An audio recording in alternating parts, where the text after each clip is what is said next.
All right, Coach. Win tonight. Just tell us your thoughts about the game real quick. Well, I'm happy to get the win, but we just have to get better. I mean, this is a team that we're not living up to our potential right now. I mean, we're coming out and we're letting teams hang around and we're playing down to the level of competition. And nothing against Arlington Baptist. They're a much improved team. But I was, to be honest with you, disappointed with the outcome of the game. I mean, I'm obviously happy that we won, but we've got to get better. I mean, we're giving up too many open shots.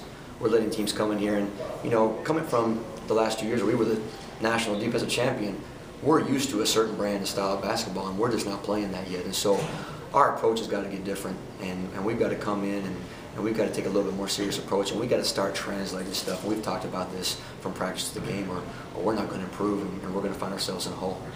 Well, despite the defensive struggles, what were the highlights of tonight's game? Well, you know, I thought in the second half you saw us. You know, we were battling, and you know the guys responded the last 10 minutes. You know, we started finally getting some consecutive stops. We were able to spread the floor out and go on a little bit of a run.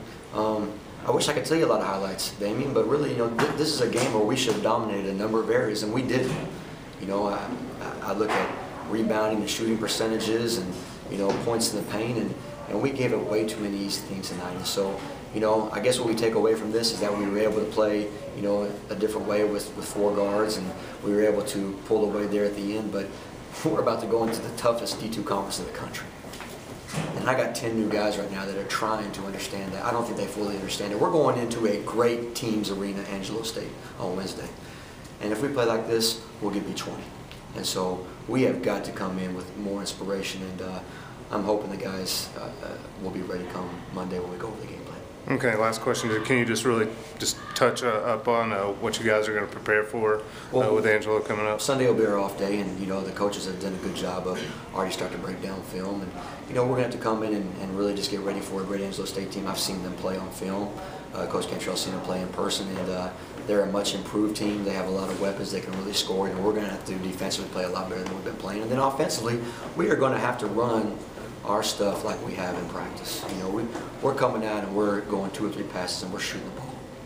We're taking quick shots. We're breaking plays, and we've got to execute what we've been talking about in practice. And if we do, then it'll be a good game. If we don't, then Angelo State will have a very easy way with us. And so we're going to have to really do a good job of coming in with the right approach on Monday. Thanks, Coach. Thanks, Dan.